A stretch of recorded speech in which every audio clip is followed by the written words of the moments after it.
একেবারে সাদা হবে, এগুলা ধবধবে সাদা। হ্যাঁ, কেমন সাদা হবে সেটা আপনাদেরকে আমি বাইরে নিয়ে দেখাচ্ছি আর কি। তো এতক্ষণ যে হাঁসের বাচ্চাগুলো আমি আপনাদেরকে দেখালাম, সাদা বেজিংটা হচ্ছে যে আমার কোলের মধ্যে। বিসমিল্লাহির রহমানির রহিম। আমরা আসছি হচ্ছে হাঁসের বাচ্চা বের করার জন্য। আমাদের বেশ কিছু হাঁসের বাচ্চা ফুটেছে, এগুলোকে আপনাদেরকে দেখাবো ইনশাআল্লাহ। তো এগুলোকে আগে বের করি। তো আলহামদুলিল্লাহ আমাদের এখানে দুই ধরনের হাঁসের বাচ্চা আছে। একটা হচ্ছে খাকি ক্যাম্বেলের হাঁসের বাচ্চা, আর একটা হচ্ছে বেইজিং হাঁসের বাচ্চা। তো আমি খাকি ক্যাম্বেল হাঁসের বাচ্চাটা আপনাদেরকে দেখাই। এই যে আমার হাতে যেটা দেখতে পাচ্ছেন, এইটাই মূলত হচ্ছে খাকি ক্যাম্বেল হাঁসের বাচ্চা। হাঁসের বাচ্চা ছোটবেলায় দেখতে অনেক কিউট থাকে মাশাআল্লাহ।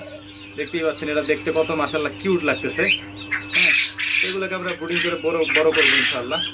তো আমি দুটাকে আলাদা করবো আর কি, খাকি ক্যাম্বেল এবং বেইজিং দুটাকে আলাদা করব। এখন আমার হাতে যেটা দেখতে পাচ্ছেন, এইটা হচ্ছে বেইজিং হাঁসের বাচ্চা, অর্থাৎ সাদা যে বাচ্চাটা দেখতে পাচ্ছেন এইটা হচ্ছে বেইজিং হাঁসের বাচ্চা। এটা তো যদিও সাদা না, হলুদ হলুদ আর কি, তবে এটা বড় হলে সাদা হয়ে যায় আর কি। এটা বেইজিং হাঁসের বাচ্চা। এগুলো খুবই চঞ্চল টাইপের। তো কিরে ঠক দিবি নাকি?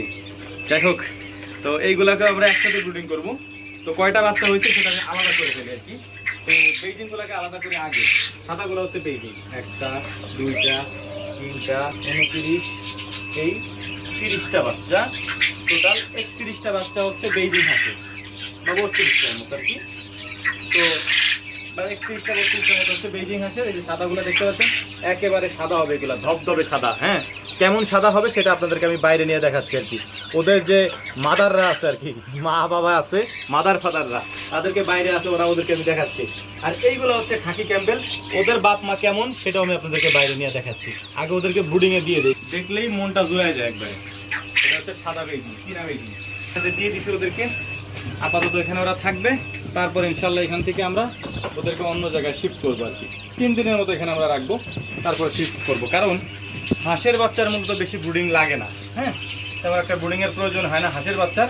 হাঁসের বাচ্চা 3-4 দিন পরেই বাইরে ছেড়ে দেওয়া যায়, অথবা উন্মুক্ত পরিবেশে নিয়ে যাওয়া যায় আর কি। তো চলেন ওদের যে বাপ মা আছে তাদেরকে একটু দেখাই আপনাদের।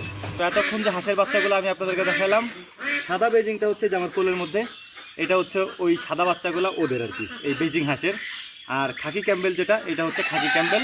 এই খাকি ক্যাম্বেলের বাচ্চাগুলো হচ্ছে ওই যে একটু মানে ওদের মতো আর কি, কালারটা বুঝতেই পারছেন আর কি। তো যাই হোক, এগুলোকে ধরা যায় না। আর এগুলো সব প্যারেন্টস আর কি। আমাদের পিছনে যেগুলো দেখতে পাচ্ছেন এগুলোও আছে। এর পাশাপাশি বাকি সব হচ্ছে পুকুরে, কারণ এখন যেহেতু দুপুরের পরে সব পুকুরের মধ্যে আছে আর কি। তো যাই হোক, আলহামদুলিল্লাহ, দোয়া করবেন। আসসালামু আলাইকুম রহমতুল্লাহ।